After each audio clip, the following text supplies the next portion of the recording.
SSC CHSL exam एक ऐसा exam जो हर साल हजारों युवाओं के सरकारी ऑफिसर बनने के सपने को पूरा करता है। आज इस वीडियो के माध्यम से एसएससी सीएचएसएल एग्ज़ाम के बारे में पूरी जानकारी मैं आपको देने वाला हूं। जैसे एसएससी सीएचएसएल एग्ज़ाम क्या है, इसको कैसे देना चाहिए। दूसरी चीज़ कि एसएससी सीएचएसएल एग्ज़ाम के लिए क्वालिफिकेशंस क्या चाहिए, एसएससी सीएचएसएल एग्ज़ाम्स के लिए एज लिमिट क्या होनी चाहिए।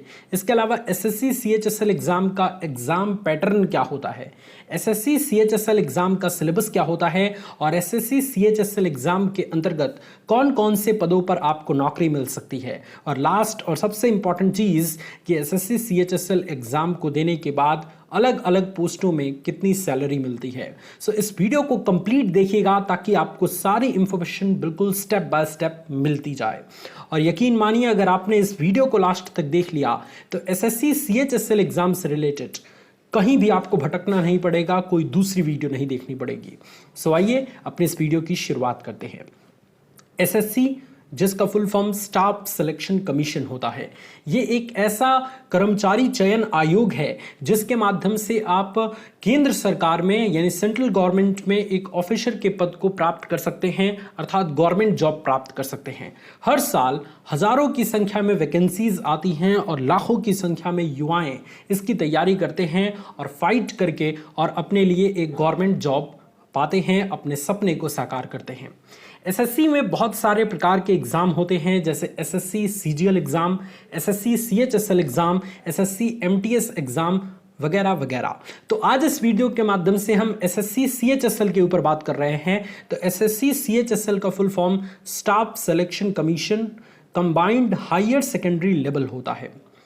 ये एक ऐसा एग्जाम है जिसको आप 10+2 पास करने के बाद दे सकते हैं और बिल्कुल कुछ महीनों की, कुछ सालों की तैयारी करने के बाद अपने गवर्नमेंट जॉब पाने का एक सेंट्रल गवर्नमेंट में एक ऑफिसर बनने के सपने को पूरा कर सकते हैं।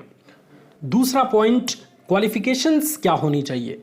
देखिए, अगर आप एक ऐसे स्टूडेंट हैं जो एसएससी सीएचएसएल एग्जाम में बैठना चाहते हैं तो इसके लिए आपकी न्यूनतम शैक्षणिक योग्यता 10+2 अर्थात 12th पास होनी चाहिए। कम से कम अगर आप 12th पास हैं तो आप एसएससी सीएचएसएल एग्जाम में बैठ सकते हैं। अब आप में से मैक्सिमम स्टूडेंट्स के अंदर डाउट आ रहा होगा कि कौन सी स्ट्रीम का होना चाहिए। हम तो आर्ट स्ट्रीम के हैं, हम तो कॉमर्स स्ट्रीम के हैं, हम तो साइंस स्ट्रीम के हैं। तो देखिए, इसमें कोई भी स्ट्रीम का झंझट नहीं है। सिर्फ अगर आपने 10+2 कंप्लीट किया है विथ एनी स्ट्रीम, किसी भी स्ट्रीम से, तो आप एसएससी सीएचएसएल एग्जाम को दे सकते हैं। इसमें कोई दिक्कत वाली बात नहीं है। अर्थात आर्ट स्टूडेंट भी एसएससी सीएचएसएल एग्जाम को दे सकता है, कॉमर्स स्टूडेंट्स भी दे सकता है और साइंस स्ट्रीम के स्टूडेंट्स भी एसएससी सीएचएसएल एग्जाम को दे सकते हैं। तीसरे पॉइंट पे आते हैं। तीसरा पॉइंट है एज लिमिट क्या होती है। तो देखिए, एसएससी सीएचएसएल एग्जाम के लिए उम्र सीमा निर्धारित की गई है जो कि ऑफिशियल तौर पे निर्धारित की गई है। अर्थात एसएससी सीएचएसएल एग्जाम में बैठने के लिए आपकी न्यूनतम उम्र सीमा 18 वर्ष होनी चाहिए और अधिकतम उम्र सीमा 27 वर्ष होनी चाहिए। यानी कैंडिडेट 18 से 27 साल के बीच होनी चाहिए। इसके अलावा एज में कुछ छूट भी मिलती है, डिपेंड करता है कि आपकी कैटेगरी कौन सी है। अगर आप SC ST कैटेगरी से हैं तो आपको 5 साल की छूट मिलती है। अगर आप OBC कैटेगरी से हैं तो आपको 3 साल की छूट मिलती है। अगर आप PWD अनरिजर्व्ड कैटेगरी से हैं तो आपको 10 साल की छूट मिलती है। PWD OBC कैटेगरी से हैं तो 13 साल की छूट मिलती है और PWD SC ST कैटेगरी से हैं तो आपको 15 साल की छूट मिलती है। सो एज लिमिट के बारे में सारी इंफॉर्मेशन मैंने यहां पे क्लियर कर दी। नेक्स्ट पॉइंट के बारे में बात करते हैं, वो है एग्जाम पैटर्न क्या होता है। देखिए, एसएससी सीएचएसएल एग्जाम एक काफ़ी प्रतिष्ठित एग्जाम है जिस एग्जाम को देने के बाद आप अलग अलग पदों पर बेहतरीन तरीके से अपने गवर्नमेंट जॉब को पा सकते हैं।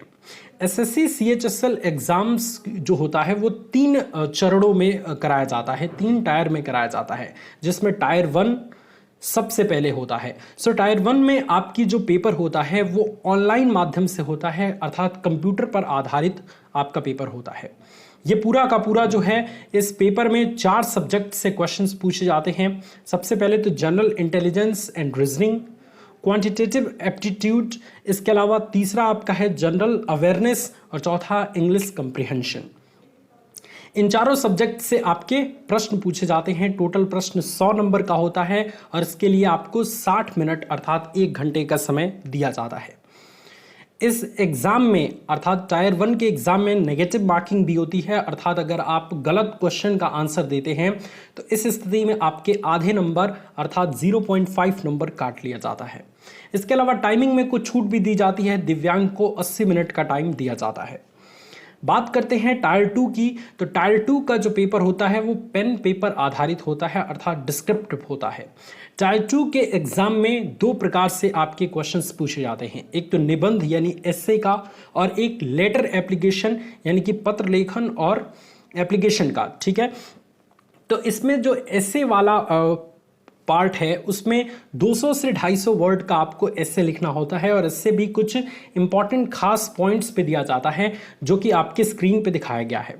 और लेटर राइटिंग भी कुछ खास टॉपिक पे आपको दिया जाता है जो कि आपके स्क्रीन पे दिखाया गया है। लेटर राइटिंग भी आप 150 से 200 वर्ड्स में लिख सकते हैं और इससे आप 200 से 250 वर्ड्स में लिख सकते हैं। इस तरह से आपका पूरा का पूरा टायर 2 का एग्जाम होता है। टायर 2 के एग्जाम के लिए आपको अधिकतम 2 घंटे का समय मिलता है। आसानी से आप इस एग्जाम को पेन पेपर पर आधारित दे सकते हैं। ध्यान रखेंगे आपकी जो फाइनल मेरिट तैयार होती है वो टायर 1 और टायर 2 के एग्जाम में मिले नंबरों के आधार पर तैयार होती है। तीसरे नंबर पे आता है टायर 3 का एग्जाम। टायर 3 के एग्जाम में 2 प्रकार के आपको टेस्ट देने पड़ते हैं जिसमें स्किल टेस्ट और टाइपिंग टेस्ट होता है। इन दोनों टेस्ट को क्वालिफाई करने के बाद आप फाइनली एसएससी सीएचएसएल एग्जाम को पूरी तरीके से क्वालिफाई कर पाते हैं। तो ये है एसएससी सीएचएसएल एग्जाम का एग्जाम पैटर्न। 5वें पॉइंट पे आते हैं। 5वां पॉइंट है कि इसका सिलेबस क्या है। तो देखिए, अगर आप एसएससी सीएचएसएल एग्जाम में बैठना चाहते हैं तो इसके लिए आपको रीजनिंग का ज्ञान, जीके का ज्ञान, इंग्लिश का ज्ञान, पॉलिटिक्स का ज्ञान और करंट अफेयर्स का ज्ञान होना चाहिए। अगर इन 5 सब्जेक्टों पे आपकी पकड़ है तो आप एसएससी सीएचएसएल एग्जाम्स को आसानी से क्लियर कर सकते हैं, आसानी से इस एग्ज़ाम में क्वालिफाई कर सकते हैं। सो ये है पूरा का पूरा सिलेबस एसएससी सीएचएसएल एग्जाम के लिए। छठा पॉइंट कि किन पदों पर नौकरी मिलती है। तो जैसा कि मैंने बताया, एसएससी सीएचएसएल एग्जाम एक प्रतिष्ठित एग्जाम है। तो इस एग्जाम को देने के बाद आपको सेंट्रल गवर्नमेंट में data entry operator, lower division clerk और पोस्टल असिस्टेंट के पद पे आपको जॉब मिलती है। सो ये कुछ ऐसे फेमस पद हैं जिसके लिए युवाएं काफ़ी इंटरेस्टेड होते हैं और इस पद के लिए बहुत सारे लाखों की संख्या में युवाएं हर साल एसएससी के एग्जाम को देते हैं। इसके अलावा लास्ट पॉइंट के बारे में बात करें जो सबसे इंटरेस्टिंग है कि सैलरी कितनी होती है। तो देखिए, एसएससी सीएचएसएल एग्जाम देने के बाद जो भी आपकी पोस्ट मिलती है, अलग अलग पोस्टों की सैलरी अलग अलग होती है। जैसे अगर आप एलडीसी के बारे में बात करें यानी लोअर डिवीजन क्लर्क के बारे में बात करें तो इसकी स्टार्टिंग सैलरी 19,900 से 63,000 के बीच हो सकती है ना। इसके अलावा अगर हम बात करें पीए यानी पोस्टल असिस्टेंट की तो इनकी सैलरी 25,000 से 93,300 रुपए के आसपास हो सकती है। इसके अलावा डीओ की बात करें अर्थात डाटा एंट्री ऑपरेटर की बात करें तो इसकी सैलरी 25,000 से 95,000 के बीच होती है। तो इस प्रकार इस पूरे एसएससी सीएचएसएल एग्जाम के बारे में मैंने इस वीडियो में आपको क्लियर किया। अगर आपको ये वीडियो अच्छा लगा, इंफॉर्मेटिव लगा तो इस वीडियो को लाइक कर दीजिए। और अगर आप चाहते हैं कि आपके करियर की राह में आपका सबसे बड़ा दोस्त, आपका सबसे बड़ा साथी एग्जाम वाला भैया हो तो चैनल को सब्सक्राइब करके हमें सपोर्ट ज़रूर करिए। ये वीडियो पसंद आया अपने दोस्तों में शेयर करिए। एसएससी से रिलेटेड और भी बहुत सारी वीडियोस हमने डिज़ाइन कर रखा है। वीडियो के डिस्क्रिप्शन में, आई बटन में और एंड स्क्रीन में आपको लिंक और पूरी वीडियो मिल जाएगी, आप उनको भी ज़रूर देखिएगा। मेहनत करके तैयारी करिए ताकि एसएससी सीएचएसएल एग्ज़ाम को क्वालिफाई करें और अपने माँ बाप का सपना, अपना सपना जल्द से जल्द पूरा करें। God bless you all students, love you all, take care.